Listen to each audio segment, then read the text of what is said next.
Assalamualaikum warahmatullahi wabarakatuh. Salam sejahtera bagi kita semua. Salam Namo Buddhaya, Om Swastiastu, salam kebajikan, salam cinta kasih untuk kita semua. Oke, sahabat 7 dimensi, sekarang kita sedang berada di wilayah Keranggan, Kota Bekasi. Mau tahu cerita kita lebih jauh? Ikuti kita terus.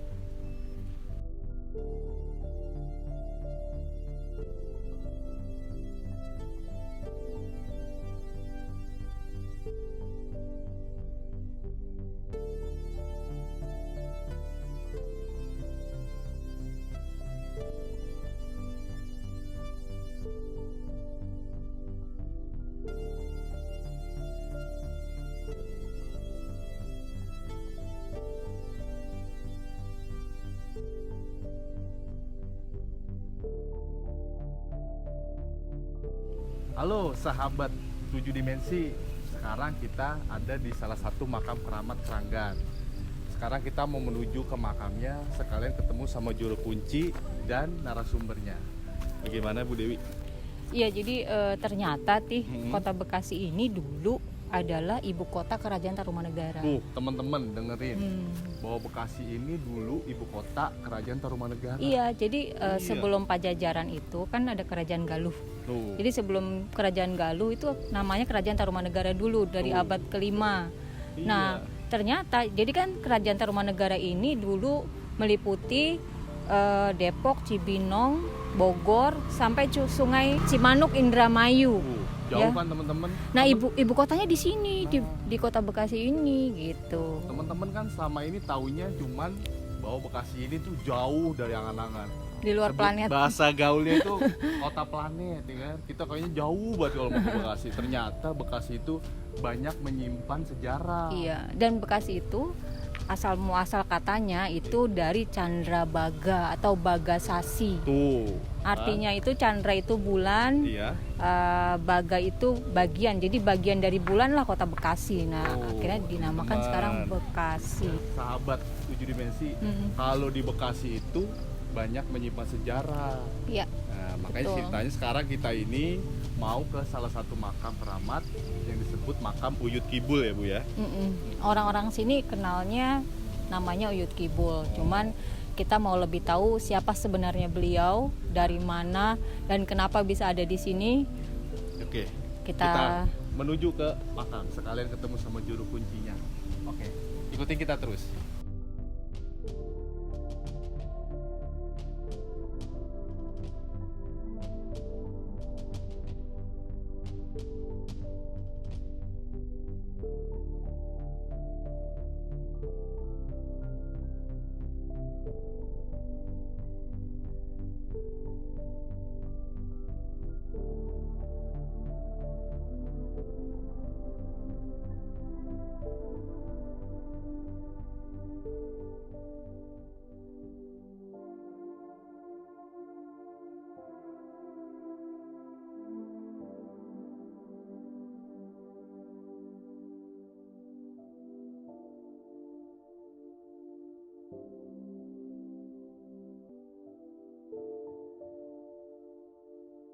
Oke, sahabat 7 dimensi, kita udah sampai nih di makamnya Uyut Ambu.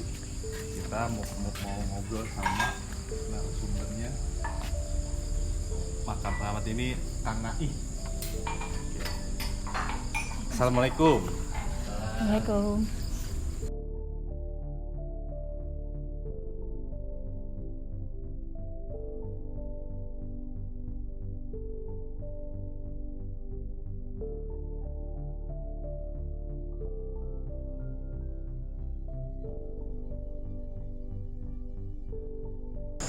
Halo sahabat 7 dimensi, sekarang kita lanjut ke makamnya Uyut Kibul. Sekarang kita coba masuk ke dalam ya. Ketemu lagi dengan narasumber Kang Nai. Assalamualaikum. Waalaikumsalam.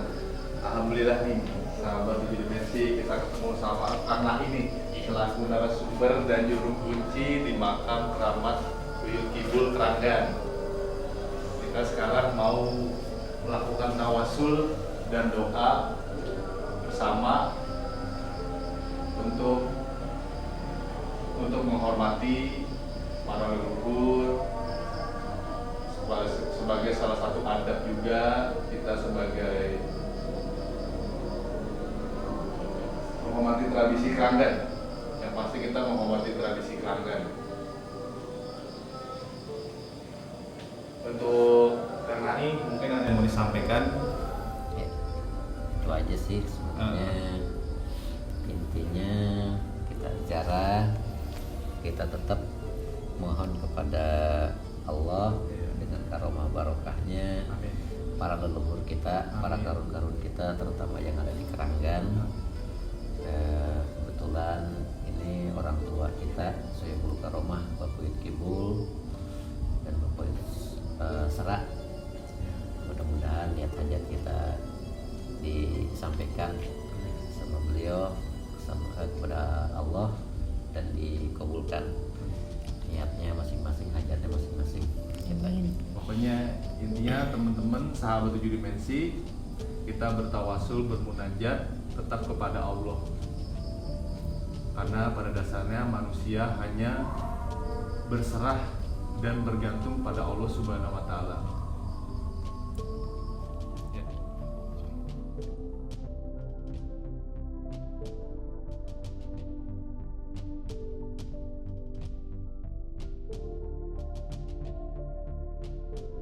Allah wala quwwata illa billahil aliyul azim. Ya Allah ya Rabb, ampunilah dosa kami ya Allah dari semenjak kami lahir.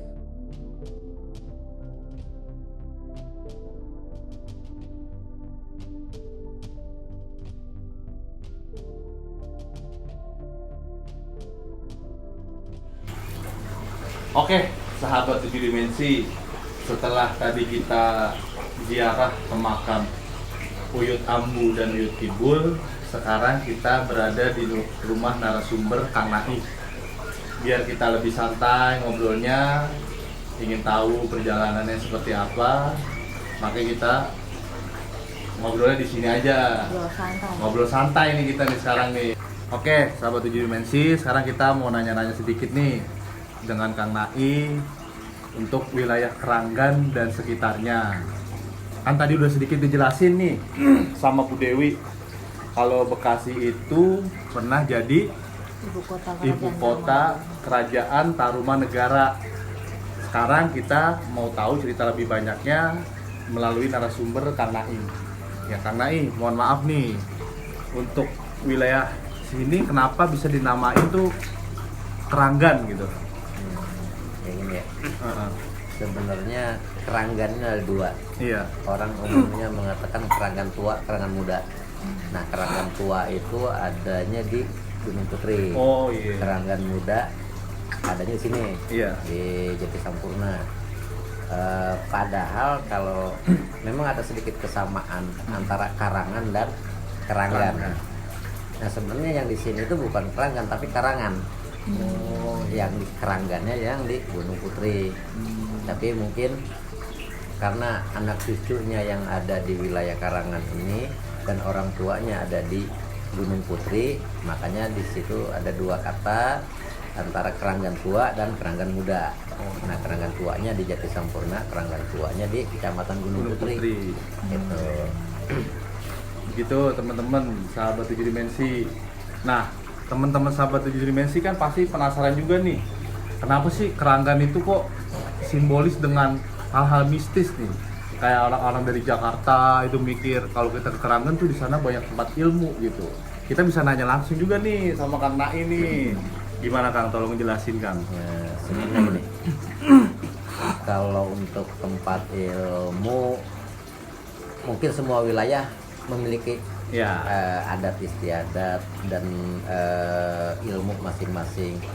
Tapi kalau di Keranggan sendiri lebih cenderung bisa dikatakan paku buminya Kota Bekasi. Dalam arti bisa dikatakan kaumnya Kota Bekasi yang mana masih menjalankan adat tradisi yang masih kental, yang sampai saat ini pun masih dijalankan sama anak cucunya. Dan ada tradisi inilah yang menguatkan Kampung Keranggan ini menjadi salah satu bagian kota Bekasi yang notabene menjadi pusarnya adat istiadat. Adat istiadat dari kota Bekasi itu sendiri. Jadi adat istiadat dan budaya itu harus dijaga sahabat 7 dimensi, karena bagaimanapun juga itu menjadi simbol untuk wilayah atau daerah-daerah kita tuh yang ada di Indonesia. Kalau untuk sudut pandang Bu Dewi untuk wilayah Keranggan bagaimana? Kalau tadi sih waktu ziarah ya, Iya.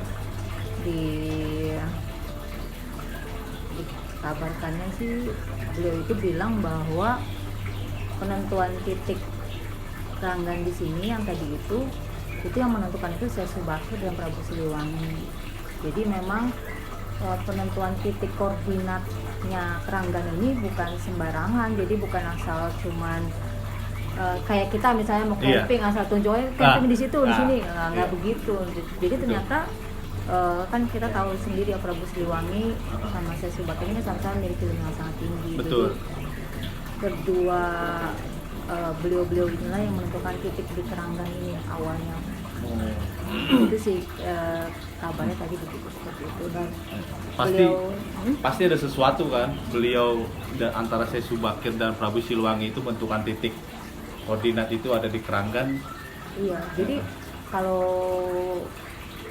menurut beliau itu katanya di Pulau Jawa ini paku bumi yang kuat itu ada 5 titik. Nah, salah satunya adalah di Keranggan. Di Keranggan. Selain di Gunung Tidar ya. Iya. Yang masuk Subakir. Nah, terus kata beliau juga kalau di sini memang secara bahasa terkesannya agak kasar. Iya. Tapi secara tradisi mereka itu tradisinya seperti keraton. Betul. Jadi kalau misalnya kita dengan keraton Surakarta atau keraton Yogyakarta, itu agak mirip-mirip, sajian-sajian itu agak mirip. Nah, jadi mereka tradisinya sangat kuat di sini, cuma memang secara bahasa mungkin kedengarannya tidak sehalus Jogja dan atau di wilayah sekitarnya. Gitu sih tadi penyampaian. Kalau di wilayah Keranggan sendiri Kang, seperti tadi kita ziarah ke makam, itu kan makam yang dikeramatkan gitu kan. Itu kan baru beberapa dari makam keramat yang lain. Kalau menurut sudut pandang Akang itu kenapa bisa orang Keranggan itu biasa menyampaikannya seperti itu kan? Maksudnya menyampaikan kalau di situ itu makam keramat gitu. Iya. Jadi begini, mungkin tadi yang kita singgah itu makam keramat Nawit Ambu, yang terkenalnya bilangnya makam Uyut Ambu dan makam Uyut Kibul. Iya. Untuk persisnya siapa beliau sampai sekarang pun saya belum tahu. Nama aslinya, gelarnya pun belum tahu. Ya mungkin itu salah satu kelemahan saya sebagai orang pribumi Keranggan, yang seharusnya harus tahu sebagai leluhurnya gitu. Tapi sedikit banyaknya kenapa sih orang banyak harus itu dijadikan makam keramat? Mungkin dari beberapa orang yang singgah, terus yang ziarah, yang melakukan ritual di tempat beliau, ya alhamdulillah mungkin hajat-hajatnya sering dijabah, sering dikabul. Dan dari pengalaman ritual pribumi itu sendirilah akhirnya memvonis bahwa makam tersebut adalah makam keramat. Gitu. Jadi sedikit tambahan nih buat sahabat 7 dimensi, makam keramat itu makam yang disucikan. Karena istilahnya yang tadi disampaikan oleh Kang Nai, makam keramat itu makam tempat leluhurnya yang mempunyai ilmu atau karoma yang tinggi. Bukan mistis ya. Bukan mistis, tapi tanda kutip bukan hal mistis ya. Jadi kedekatannya antara makhluk yang masih hidup dengan Allah gitu. Jadi melalui karoma beliau-beliau, dengan kita bertawasul, berdoa, bermunajat kepada Allah, Allah lebih cepat menjabah doa-doa penziarah gitu. Tapi kan ini kita kembalikan lagi kepada sudut pandang pemirsa 7 dimensi. Yang penting kita di sini sudah menyampaikan sesuatu sesuai dengan yang kita sudah dapat di lapangan. Tapi tenang, kita masih punya sudut pandang yang lain nih. Ceritanya belum sampai sini. Untuk Bu Dewi, sudut pandangnya setelah tadi kita ziarah bagaimana? Ya sebenarnya di situ energinya cukup kuat sih, tapi kuatnya itu secara positif ya, artinya bukan energi-energi mistis-mistis jin-jin yang nggak baik gitu. Artinya kayak di Uyut Ambu juga tadi ada kata-kata bagus banget tadi saya dapat ya, lautan itu ibarat wanita kata beliau, daratan itu ibarat laki-laki. Tuh, bisa jadi puisi buat tamu. Mungkin makanya buaya darat itu laki-laki. Putri Duyung adanya di laut mungkin gitu kali ya. Buat sahabat 7 dimensi itu bisa jadi puisi yang bagus. Lautan itu ibarat wanita, daratan itu ibarat laki-laki, tapi semua itu ada hikmahnya. Iya. Beliau sampaikan bahwa setiap wilayah itu punya ratu adil. Tuh. Kata beliau. Jadi memang beliau ini sepertinya adalah salah satu sufi ya. Sufi yang cukup lama lewat kalau istilah dalam Islam, tapi istilah dalam Jawa tuh tapa.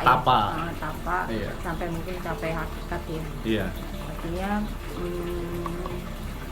ya itulah, jadi dulu itu ternyata zaman perang dulu wilayah ini adalah wilayah yang disembunyikan secara zahir. Jadi ilmu orang dulu kan tinggi tuh, mereka bisa menutup wilayah itu dengan auranya, dengan khususnya juga dengan pertolongan Allah. Pertolongan Allah, yang pasti dengan pertolongan Allah. Untuk penentuan titik-titik benteng-benteng zaman dulu ternyata pun juga nggak sembarangan juga gitu. Jadi secara ini pun di sini adalah salah satu tempat penentuan titik-titik benteng perlawanan melawan penjajah dulu. Gitu. Jadi yang banyak di sini adalah para ulama-ulama besar dulu itu. Jadi bukan kayak perundingan jenderal-jenderal tentara, bukan, tapi jenderal-jenderal dalam sisi agama. Pasti sahabat 7 dimensi penasaran dong, kenapa sih kok namanya Uyut Ambu dan Uyut Kibul gitu. Mungkin Kang Naif bisa menyampaikan. Kalimat Ambu itu kalau menurut versi saya, Ambu itu adalah sebutan orang yang dihormati, orang yang dituakan. Dari bahasa Sunda, Ambu itu adalah ibu.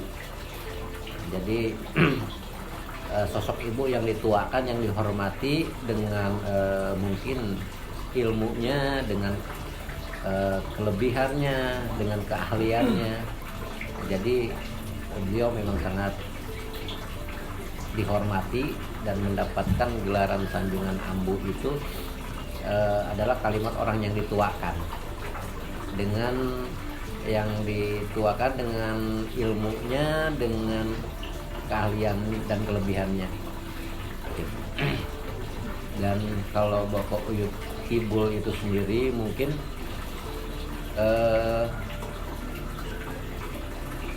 kalau untuk Uyut Kibul sendiri saya belum tahu persis ya, kenapa dulu sama orang yang pernah melakoni tidur di tempat beliau itu mungkin mendapatkan nama itu apa isyarat gaib gitu ya. Memang secara gaib, secara batinia, dan dia mengatakan nama itu dalam arti mungkin dengan tujuan dan harapan agar anak cucunya itu selalu dikabul.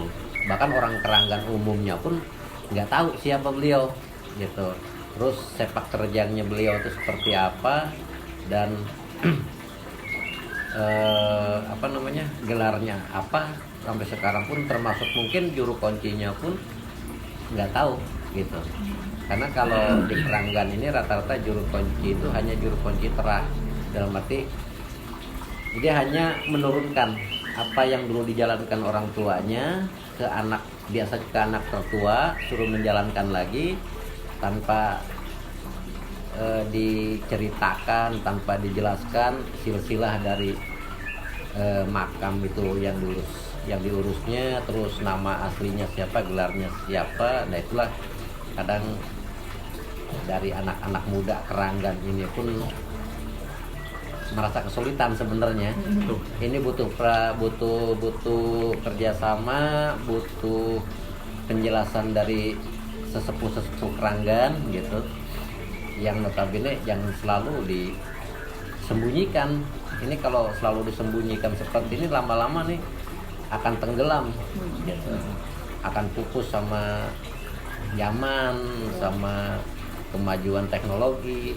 Ini yang harus kita pertahankan. Memang kalau anak sekarang kan dia nggak mau nerima begitu aja. Betul. Dia harus detail. Betul. Arah tujuannya kemana, siapa yang mereka kunjungi, dan kenapa harus mereka lakukan. Iya.